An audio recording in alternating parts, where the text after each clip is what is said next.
Crimson Desert is finally out now, and I'm not gonna lie, I went into this with mixed expectations.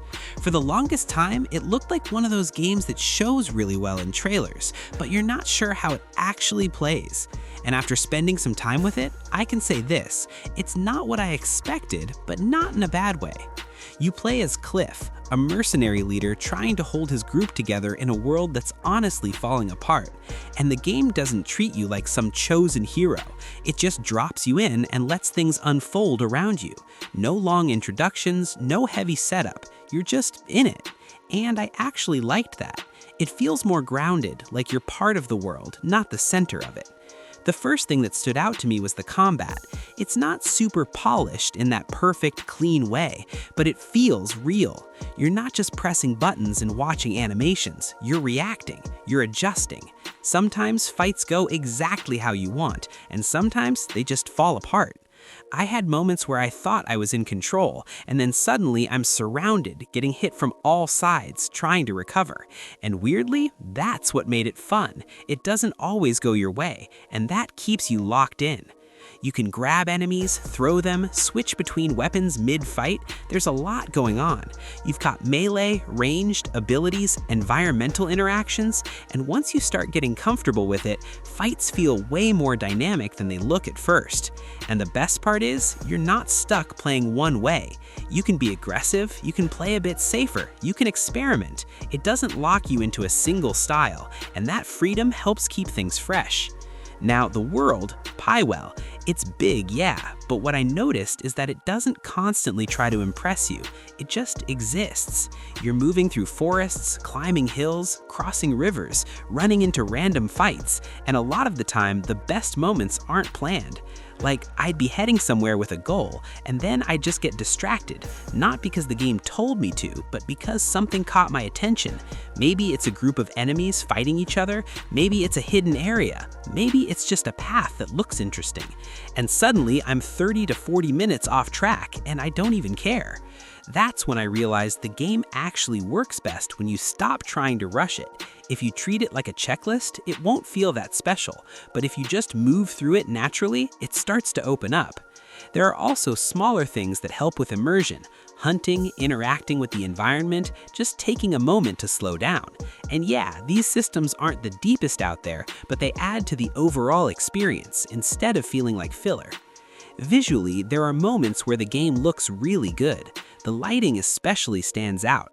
Sunsets, shadows, the way environments are lit, it has those moments where you just pause for a second and look around. And the scale of the world helps with that too.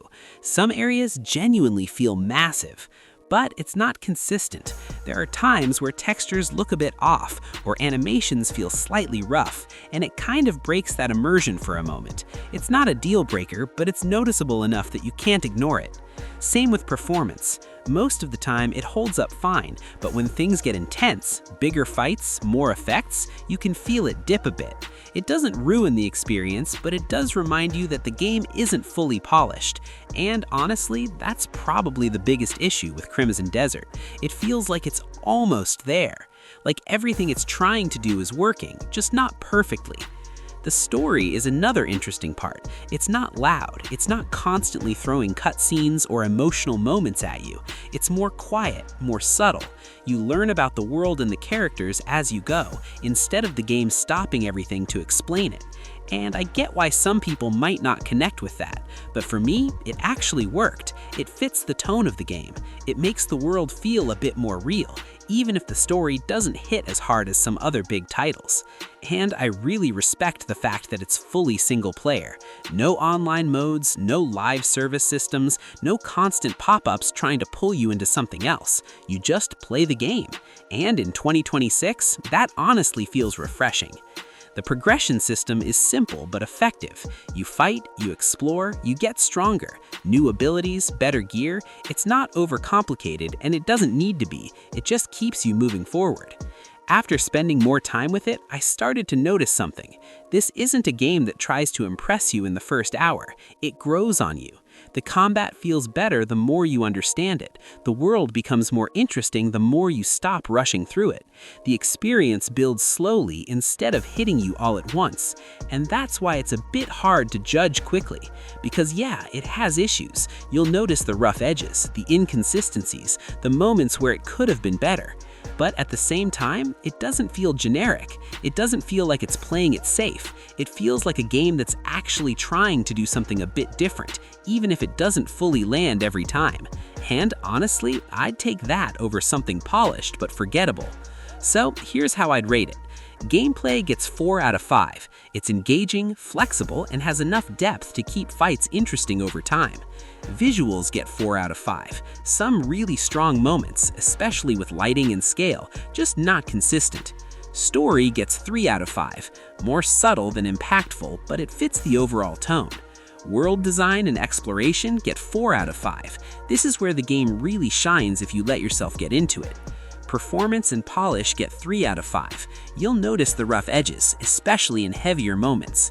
Overall, I'd give Crimson Desert a 4 out of 5. It's not perfect, and yeah, it needed a bit more polish, but it's interesting, it's different, and most importantly, it's a game that actually stays in your head after you stop playing. And right now, that's something a lot of games fail to do.